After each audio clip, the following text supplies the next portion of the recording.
Il est des territoires qui, à eux seuls, posent une question de vérité à la République. Mayotte est de cela.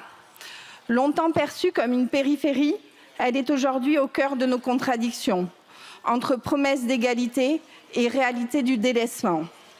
Le cyclone Chido, en décembre 2024, a tout révélé.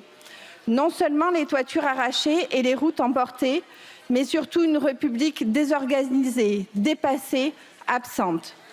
Face à ce constat, nous n'avons plus le droit à l'ajustement timide. Il nous faut refonder. Refonder, c'est reconnaître que l'urgence à Mayotte n'est pas passagère mais permanente. Refonder, c'est rappeler que la République doit protéger partout, également et fermement.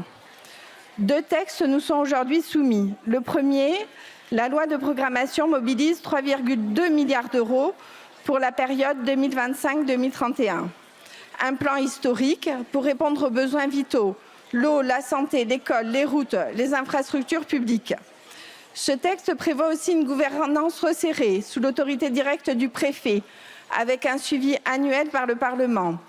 Le second texte, la loi organique, crée le département région de Mayotte, une collectivité territoriale unique, dotée d'une assemblée de 52 membres, élus à la proportionnelle avec prime majoritaire.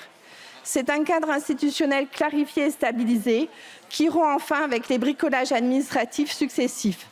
Il met Mayotte sur le même modèle que la Guyane et la Martinique et lui donne la cohérence institutionnelle qu'elle n'a jamais eue. Ces 2 textes agissent en miroir, l'un traite d'urgence matérielle, l'autre refonde le cadre politique. Mais leur succès repose sur un 3e pilier, sans lequel tout échouera, l'autorité républicaine, car Mayotte souffre d'un déséquilibre migratoire sans équivalent en France. Oui, l'immigration irrégulière y est massive. Oui, les fraudes à l'état civil sont systémiques. Oui, la violence gangrène le lien social, alimenté par des bandes armées, des habitats insalubres, une économie informelle incontrôlée. Face à cela, les mesures proposées marquent un tournant, avec le travail et le soutien décisif de nos alliés, le Rassemblement national. Délit de prête-nom, retrait du titre de séjour pour les enfants et pour les parents d'enfants délinquants, centralisation des reconnaissances de paternité, visite domiciliaire dans les bangas. Ces mesures rappellent que l'égalité, ce n'est pas l'indifférenciation, mais l'application des mêmes lois partout avec la même rigueur. Mais il faut aller plus loin que ces 2 textes.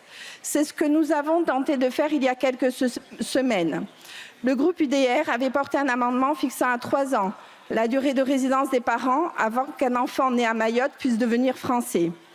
À défaut de la suppression pure et simple du droit du sol, demandée à juste titre par nos alliés du Rassemblement national, cet amendement constituait une solution de repli visant à mettre fin à un contournement manifeste du droit.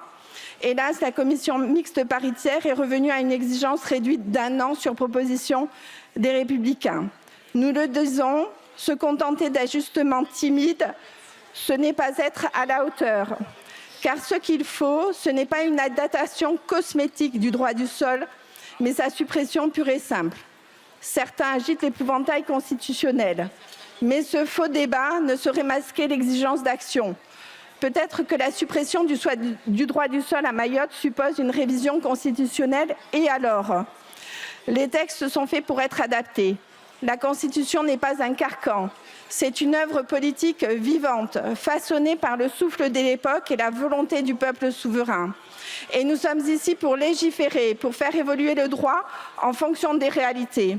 Et le droit du sol est devenu un facteur de déséquilibre démographique, de fraude organisée, d'injustice profonde, ressentie par nos compatriotes mahorais. Le Parlement ne veut pas éternellement reculer face à cette exigence. C'est une question de courage politique que le socle central n'a manifestement pas. Et je veux le dire ici avec gravité et fermeté. Le Conseil constitutionnel n'est pas une institution fossilisée. Il n'est pas et ne doit jamais devenir un censeur a priori du législateur. Refonder Mayotte, c'est donc redonner sens à nos valeurs. Le groupe UDR votera ces textes, mais notre soutien est vigilant. Il est conditionné à l'engagement réel des 3,2 milliards, à la publication rapide des ordonnances et à un suivi parlementaire exigeant.